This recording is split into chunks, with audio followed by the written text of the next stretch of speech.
Evening, everybody. We apologize for the technical difficulties. We just had a slight problem with the PowerPoint. However, we're back now. So much for joining the Anglo-Omani Society for today's webinar. We have a few house rules before we get started. The lecture will last approximately 45 minutes, and at the end we'll have a 15-minute Q&A session, so you can write all of your questions in the question box below during the presentation, and then towards the end we'll try and answer as many as we can. We have pretty much a full house today, which is really great.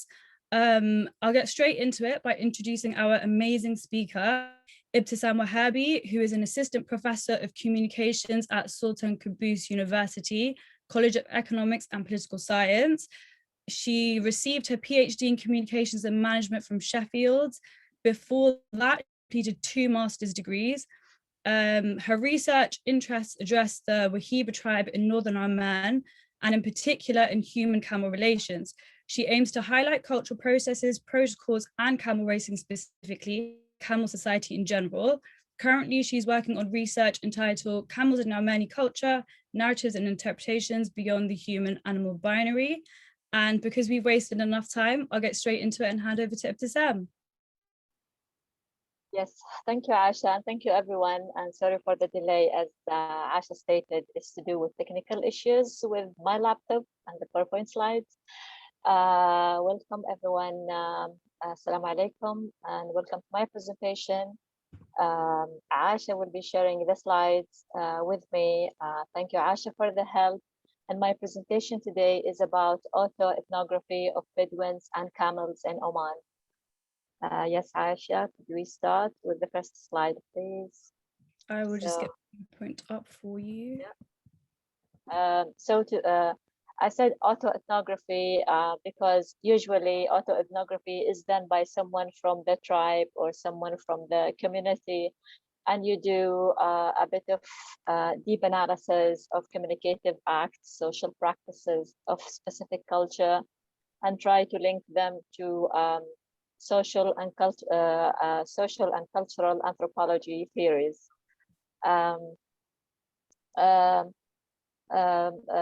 So today my presentation is mostly about camels. I did a lot of research about my Wahiba tribe and my Wahiba culture.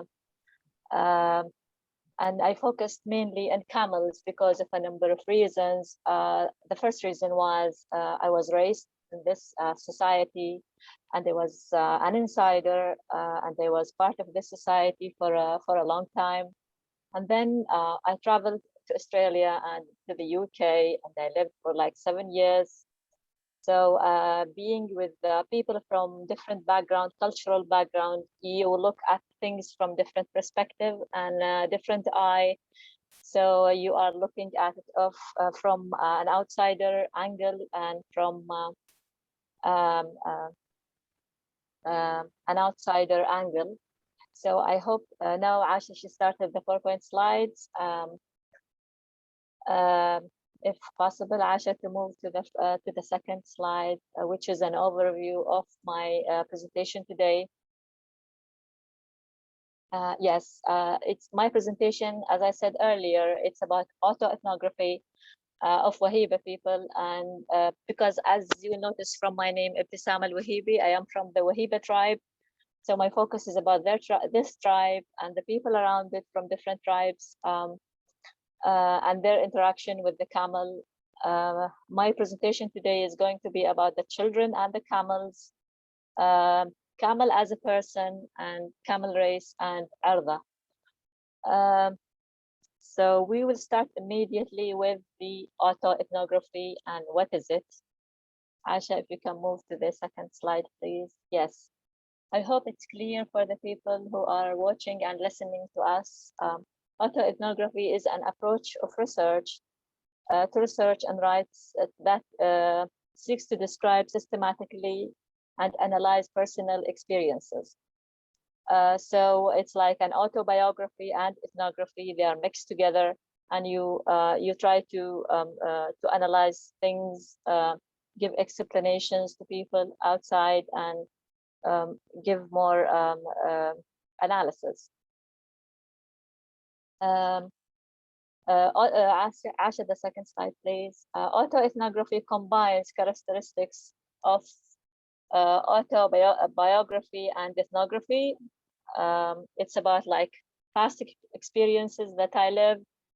By the way, you know, whatever I say today in this presentation is going to be published in my book.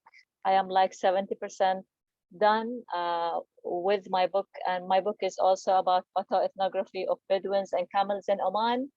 And thanks to the Anglo-Omani Society who funded the editing process for my book.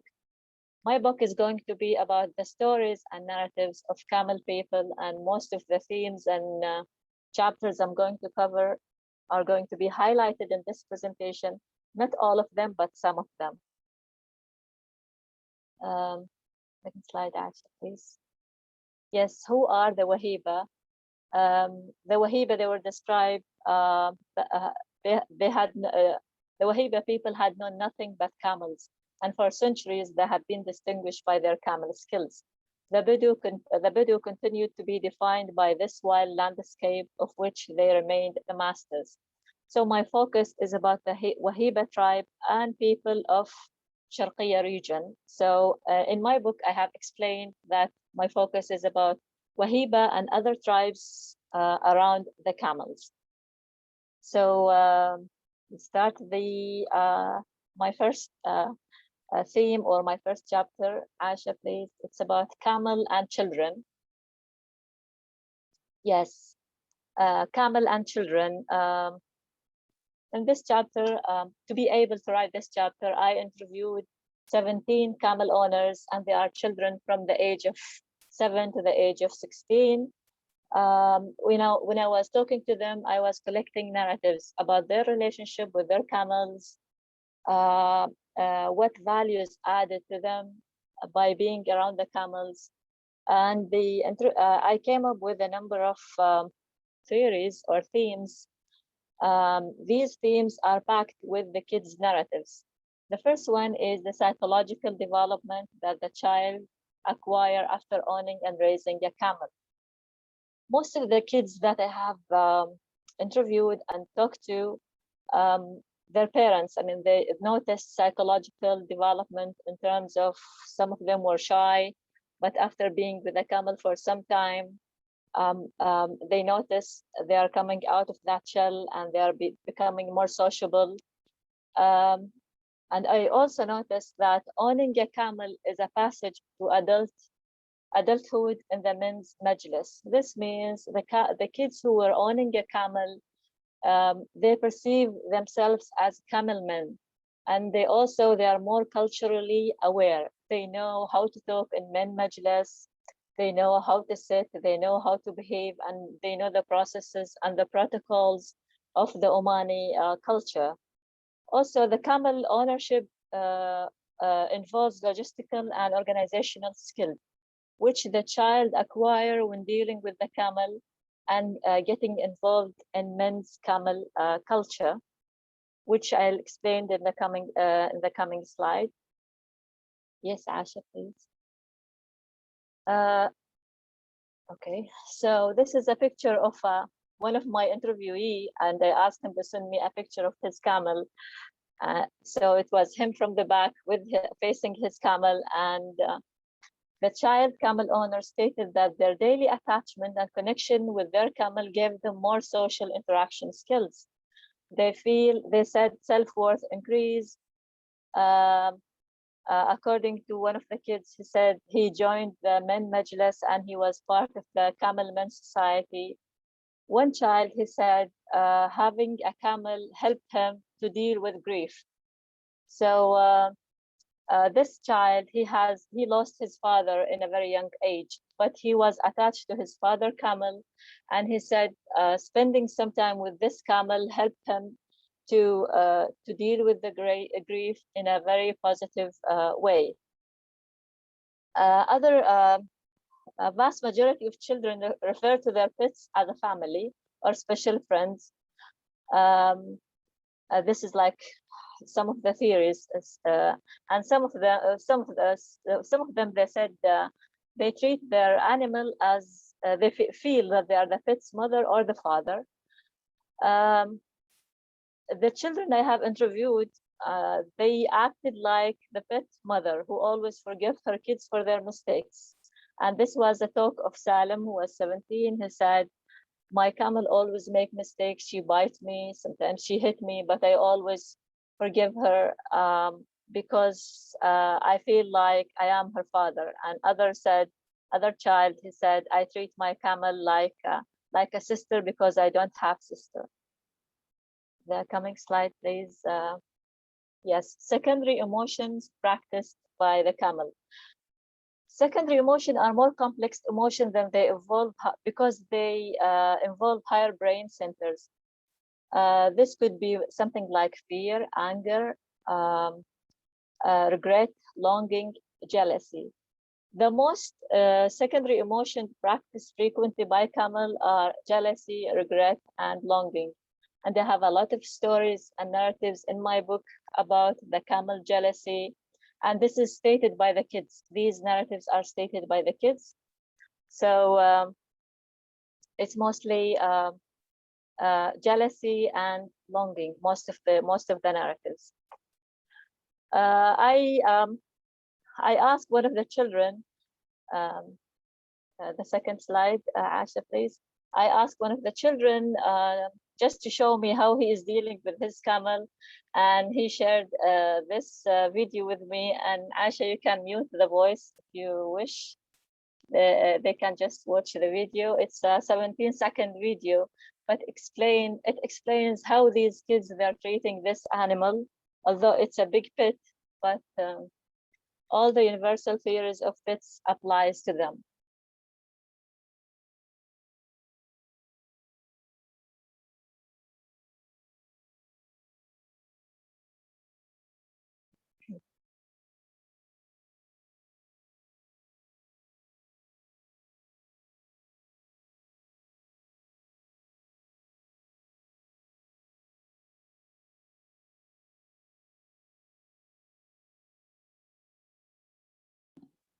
So sorry, Ibtisam, but the video seems to be playing at the moment. So would you mind continuing without the video? I'm very sorry about that. Yes, Apologies. that's fine. You can just move to the second slide, Aisha. Okay. Yes, I am explaining in this slide about passage to adulthood. Camel boys are perceived as responsible individuals, and their actions are judged by the society and camel men in general. There are a lot of stories about these kids, and whenever I talk to them and I ask them to tell me about their daily routines and the responsibilities they do, it's amazing because they are small men. They are responsible of this big animal, and they are preparing them for races, and they're training them. They know every single aspect, and some of the kids, they pay for their for their daily expenses from the camel products that they produce. So it's a passage to adulthood. The other from the other perspective that I was looking for, the child who own a camel will carry specific characteristics that differentiate them from the rest of the kids. Most of all is the desire, because as I interviewed different kids from different families, and sometimes you can find one child who owns a camel and who's responsible of a camel, but his brother is more interested into playing PlayStation and video games. And when I asked the dad, why did you choose this person to be with you and to join you in this journey of owning a camel? They will be saying, all of the dads, all of the parents would be saying the desire is very important. They should have this desire to own a camel and to be responsible of this animal. Children who are a part of the camel society or own a camel are more culturally aware. This means in Oman, we have the majlis, we have macro majlis and micro majlis. The macro majlis is where there are funerals, weddings, and all of the men gather in this majlis. During majlis, there are protocols, there are processes, status, power differences, society layers should be respected and should be identified by the individual attending the majlis. The kids who own a camel, because of their regular attendance with men majlis, they are more aware, they are more self-confident, and they feel comfortable in being in these societies. For example, the art of giving dates and coffee, they have to follow a specific protocol, and most of the kids and most of the children, they said, I feel more comfortable being with men and in men majlis, and I don't feel the pressure to follow the cultural protocols. Asha, the following slide, please. Also, in my research, I did a research about the profile photograph of these kids and how they self-present themselves and how they self-disclose themselves in social media platforms. Most of the kids who are camel owners use social media channel to promote their ownership of a camel, and they always post a picture of them and their camel as their account profile identification. And all of the kids identify themselves in the WhatsApp profile using their camel name. So it's always he is the owner of specific camel, because this is like a cultural practice. Each camel owner name himself as the owner of specific camel. So the kids, it was obvious in their profile photographs and profile identification in social media platforms that they like to be identified by their camel and their camel names. The following slide, Asha, please. Okay, now moving from the kids to general people and men. What does it mean to own a camel? When I asked men, what does it mean to own a camel? One said, owning a camel gave me the feeling of equality with sheikhs and the people with higher status. They say I am a regular person with an average income, but in racetrack, I am as equal as a president of the country. If his camel is competing with mine, this provides me with the feeling of pride and confidence. So I have explained also in my book the source of pride and source of equality camel ownership provide for its owner. There was a long chapter. The following slide, Asha, please. Yes, there was a chapter.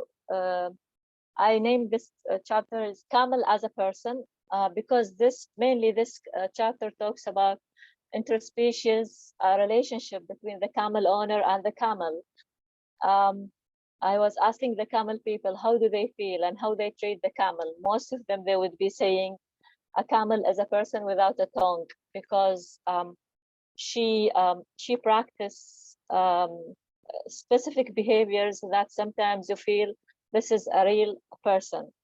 I divided the narratives into specific themes. These themes are sense of pride, sense of shame, the ability to revenge, and the feeling of sorrow and sadness. Sense of pride is for the camel, like the camel feels the sense of pride.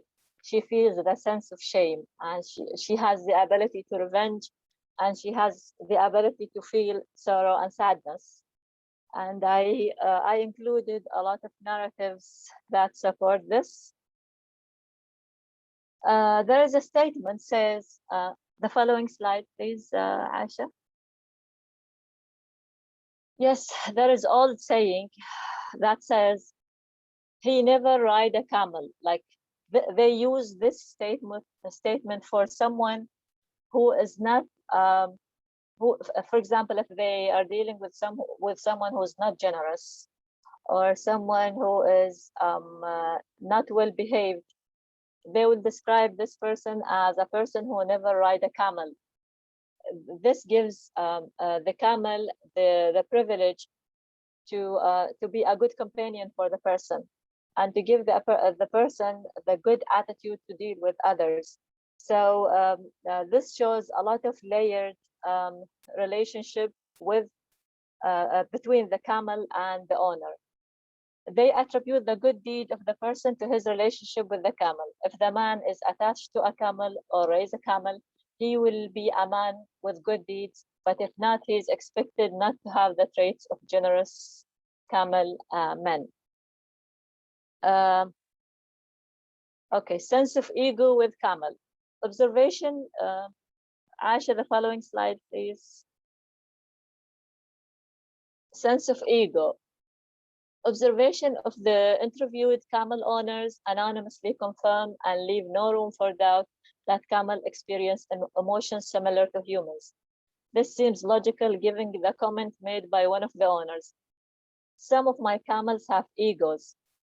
As the consequences, they may have experienced a whole range of emotion initiated by ego. This is mainly in the racetrack and before the race and after the race. And they have explained different narratives of different camel owners talking about the sense of egos by their camel. The following slide, Aisha, please. Sense of pride. Okay.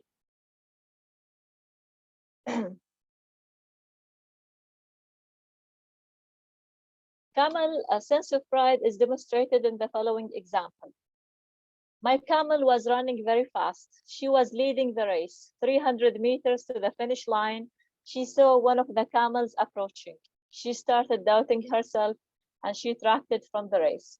She could have won the second place, but she became desperate and she scored the 11th place, the last place in the race.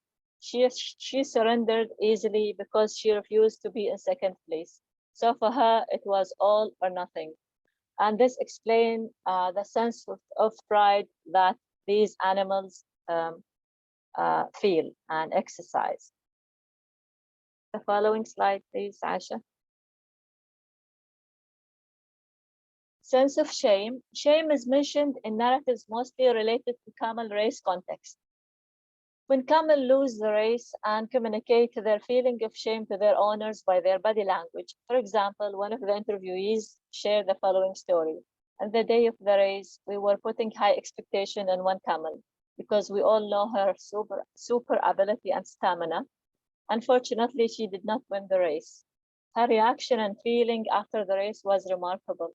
She refused to eat for a while and was shying away from everyone, as if she was expressing guilt and disappointing because of disappointing her master.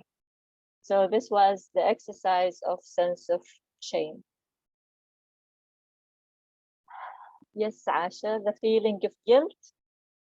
One says, this is the name of his animal. Ishaga is my female camel. She's three years now, but she behaved like a 5-year-old child. For example, whenever I come to her place, she will run towards me and I will give her my hand to bite, a gentle bite, of course. This is a mutual cuddling practices between me and her to show that we miss each other. But the other day she squeezed my hand more, which hurt me, and I screamed. She immediately felt that she did something wrong.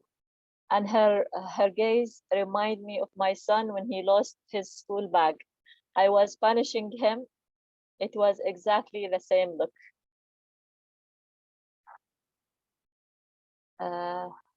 Yes, I was explaining this insider look. This is why because being an insider, I managed to explain some behaviors because I lived with them and I live with these people. So I know how things, what things means.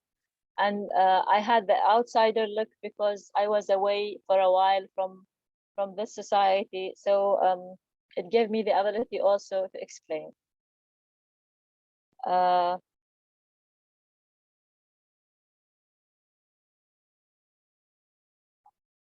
Okay, so yes, just to wrap up, maybe for like, Asha, are we supposed to talk for 45 minutes? Yes, you have 45 minutes to speak, so you can continue, no problem. Yes. Um, yes, Asha, could you please just move to the second slide, which is the camel owners always identify themselves with their animal names. So camel owners, they identify themselves with their animal names. Can you, Asha, move to the second slide just to explain something? For example, the second slide, Asha, please.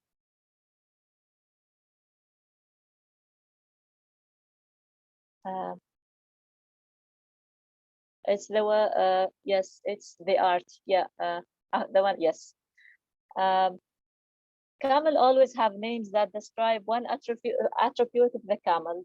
This attribute can be physical appearance or of the camel. For example, a Shahiniya is because of her look is similar to the falcon, or it can be related to the way the camel behave. Samha is an easygoing camel and easy to deal with. Farha is always happy and satisfied animal.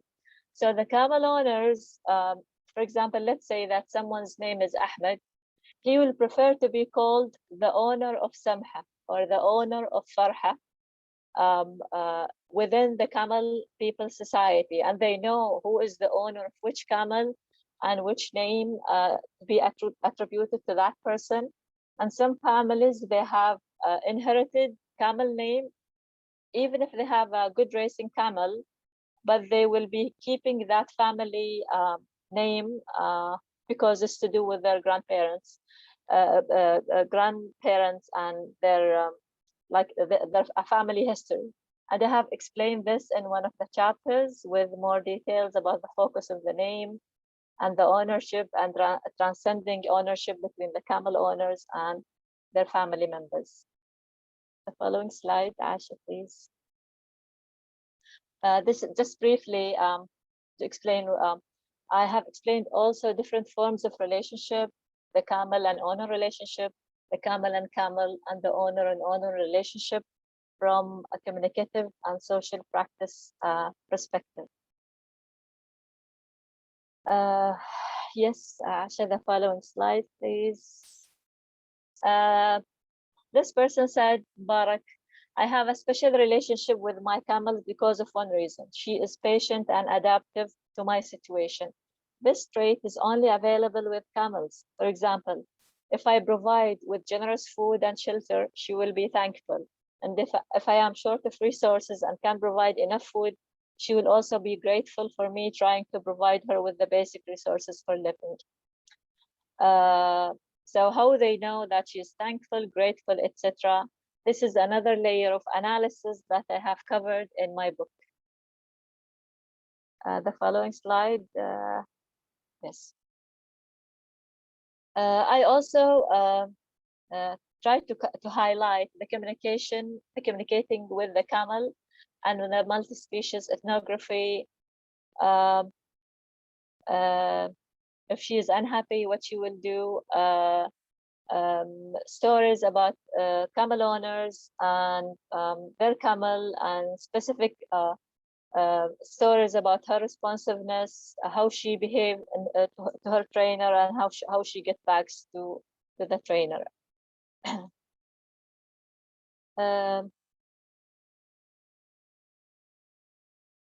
Yes, Asha, can you just move to the second slide? I have a chapter that is that is dedicated to a camel race. Nowadays, economic motivation for raising a camel has changed to racing for prize money for festival and events that are sponsored by wealthy people and organizations, mostly from Qatar and United Arab Emirates. And selling a good racing and competitive camel can result in a profitable sum of money. For example, $100,000 or $150,000 for each camel. So some people, the motivation for owning a camel have changed due to economical reasons. But I have explained other layers of why people own a camel. The following slide, Asha, please. These are two different races. The first one is the camel race, is the one with the remote control jockeys. But the second one is Ardha race. Ardha is like a parade. Race is a different race. I call it competition versus collaboration, because this race has a different meaning. It's a show of hospitality between one tribe and the other tribe. I have explained the differences between Ardha race and the camel race, and why each society keeps these cultural practices even after a long time of doing them. Asha, is it possible to open the video or not? The second video? I'm so sorry, Ibtisam. Unfortunately, we won't be able to open the second video. Yeah, okay. Yeah, that's fine. So sorry about that. That's fine, yeah. Okay, so can you just, this one, okay, I'll continue with this slide. The word Ardha comes from the Arabic word show or parade. The goal of this short race is to show the camels and the owner's ability to control speed and equalize the performance with the opponent camel. So it's not about the fastest camel. No, it's about the camel that can control her performance and they can reach the end line at the same time. That's why they call it Ardha or parade. We have two different types. So the winning camel in Ardha is not the camel that can run faster. It is the one that can equalize her performance with the opponent camel. They should reach the end line at the same time. The winning camels have to have specific characteristics. She has to be well behaved, easy to control by the rider. Also, when running, she must run with an ego, head up, chest to the front. As they describe, she has to look and behave in a royal way. The following slide, Asha. I have also covered the communicative acts in Ardha. We have two different acts. One of them is Zamt and the other one is Hishma. Zamt is a competition. So it's between the tribe member when they just compete in between each other and they would be saying, my camel is better than yours. She is a better performance in the Ardha. While Hishma is between two different tribes when each one show the other person form of respect by equalizing their camel performance with the other person's camel. So if the guest's camel and the person from that area camel reach the end line at the same time, this means this is a form of hishma. Hishma in Arabic is respect. So you need to show respect between two different tribes, and usually not the guest who should show respect is the person who is receiving the guests. There is the following slide, Asha, please. Yes, there is no tangible or materialistic gift to the for the Hishma race. It's only Seet. Seet is a good reputation, that you have an excellent camel with good qualities and you were able to control her performance and you were able to show respect to the other camel owners, and the audience were thrilled and by being part of this event. Usually people who attend Ardha are camel owners, ex-camel owners, kids, family members, and this is a male-dominated cultural practice when women are not expected to be part of it. And I have explained why. The following slide, Asha. We were supposed to have a video, but because of technical issues, we were not managed. Okay. Camel race, multi-layered and communicative act. I have explained in my book with a lot of details about the camel race. I have used spatial ethnography tenets by explaining the trainer, the owner, who are the audience. Okay, Aisha, can you skip the following the following one, please? Yes. In this slide, I was just talking about the camel race. This is like a school of skills unknown, and most of the parents they try to give their kids the techniques and the preparation for the camel, what they should do, when to reduce the intensity of the training, when to give food and water, and what are the versions. And I was amazed by the kids' ability and knowledge to know all of this. The following slide, Asha. Okay, in the day of the race, the camel owner anticipates if their camel is going to score high, or yes, on the day of the race, camel owners anticipate if their camel is going to score high or the opposite according to her performance and her physical appearance on the day of the race. The table categorizes the camels into two different, competitive or disappointed. In Arabic, they call مستقبلة or متكهلة. مستقبلة is the competitive one. She will be jumping, dancing, trying to get physical contact with her owner. While the disappointed one, she will be dragging her feet, looking down, shying away from the owner. So from these reactions, they will know that she is ready for the race or she is not. I also, in my book, explained the camel race now and then, and during the 80s and 90s, what were the differences, why it has changed, and what are the things that have changed, and the effect of this on the wider context. Yes, I think this is the end of the presentation.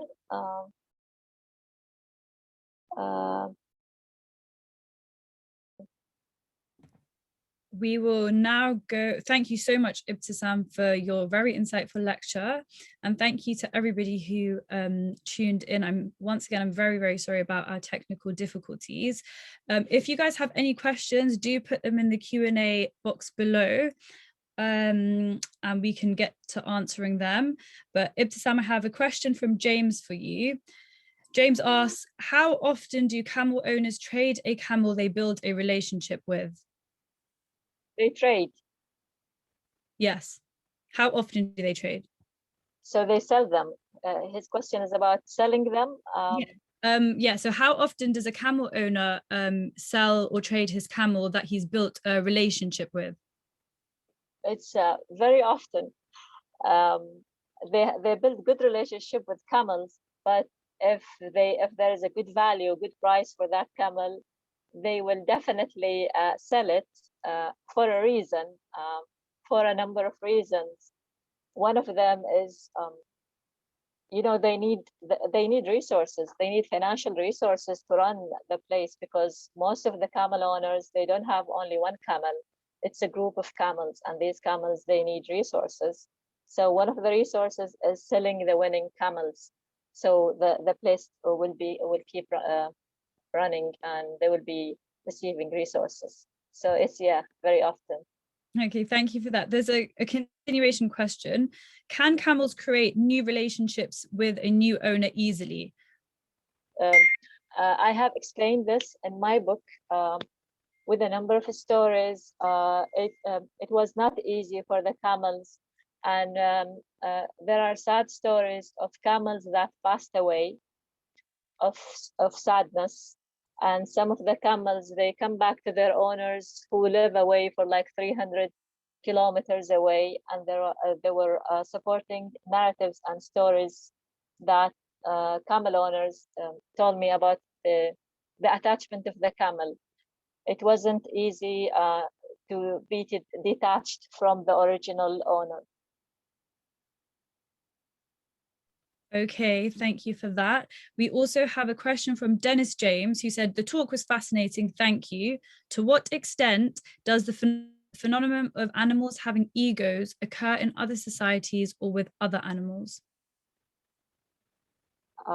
We should ask, there is a book Bikoff book 2007, which I have included in this presentation. He explained different different animals which can practice egos, and one of the animals that I read about were elephants. They did a study about elephants, and elephants also showed this secondary emotions, which requires brain work and brain practice. Ego is one of them, but elephant was one of the animals that is practice ego. Maybe horses, not sure.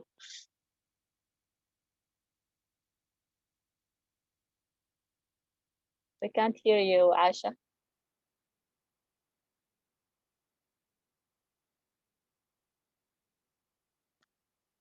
Asha, you are muted. Apologies. Yes.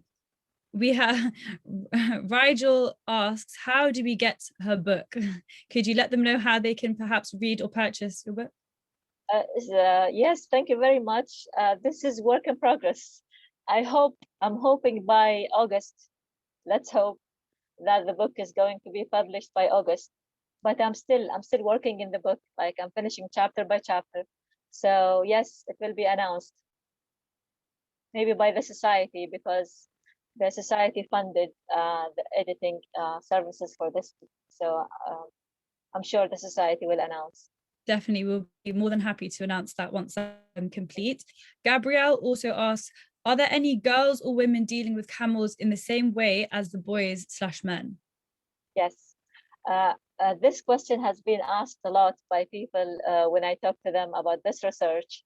You know, there's always, when there is men, the female figure is always asked about. Yes, they were there, but the relationship is different.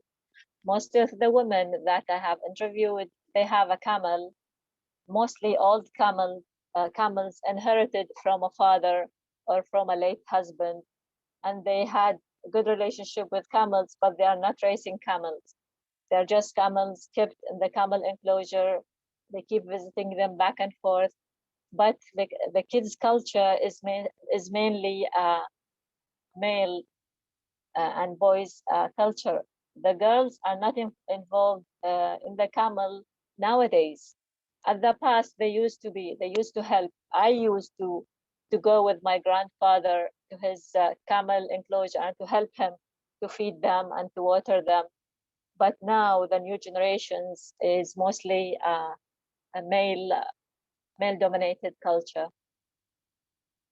Yes. Thank you. Ruth asks, what particularly the young animals? Say that again, Asha, is not clear. Sorry, what happens to male camels, particularly the young animals? Okay, there are different uses for the male animals. It depends on the breeding. For example, if the young male camel is coming from a strong father, strong breeding, it will be used for marrying the other camels, the other female camels. But if it is from a regular breeding, then they will use them, for example, as a meat, as a livestock, just to sell them for a specific amount of money. And this is a source of income for the camel enclosure, the camel places, the big places, because as I said earlier, they need financial resources. So as a source of money is to sell the young male camel for meat, just to slaughter them. Next, who's asked, is the camel population in Oman stable? Is it increasing or is it declining? I have to read about this more, because my focus is more about human-camel relations. This is more of it's a different area of expertise, but I think it is stable. It's unlike Australia, unlike what is happening in Australia. It is more stable, not decreasing. So I guess it is more stable. Okay, thank you for that. Ian has asked, from what age do you start to train a camel? Say that again, Aisha. Ian has asked, from what age do you start to train a camel? I have included tables in my book about when they start, but usually they would be start to train them at the age of 18 months. That is quite young, I must say. Next question is also from Charles. One tends to associate camels with endurance, long distance activity, not with sprint races. Are the sprint races a new development, or have they always been a feature of camel racing? Let me check. Which question is this? This was from Charles. Charles. Yes. Yes. It's this one. When is it to associate camels with long distance? Okay, you can access the questions. Only Asha, can I access them? Yeah, you should be able to access them in the Q&A box below. Because just one part of the question is clear, is shown to me. Can you say it, Asha, again? Sorry. Okay, I'll repeat the question. One tends to associate camels with endurance, long distance activity, not with sprint races. Are the sprint races a new development, or have they always been a feature of camel racing? It's always been there. It's always been there, but it's more of a cultural and festive practice. But now they're doing it more due to the government focus on camels and camel culture and camel activities. Okay. Paul has asked, thank you for a fascinating talk and greetings from Sheffield. Are there different notable relations between Bedou and camel in other Bedou societies, such as Al-Rub or Al-Khali, or even further away in, for example, the Sinai in Egypt? Yes, there are a lot of studies done in this area. Mostly the Gulf countries, the relationship between Bedou in Gulf countries, I mean Saudi Arabia, Qatar, United Arab Emirates, and Oman, is a form of relationship with camels, but they use them for different purposes. For example, in the Gulf countries, it's for camel racing, but for example, Saudi Arabia, they don't practice camel racing in some Bedou areas. And for Sina in Egypt, it's mostly the camel used as a livestock, not as camel racing camel. And in Sudan, they use them for racing, and usually at the past, they used to bring Sudan camels to the Gulf countries. But you know, Sudani camels, they have more stamina, they are faster than the Lul, the Arabic camel.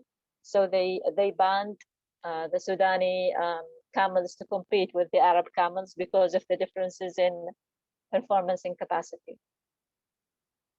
Thank you for that, Ibtisam. David has asked, would a child select their camel, or is it the father who would decide? Would a child have 2 or 3?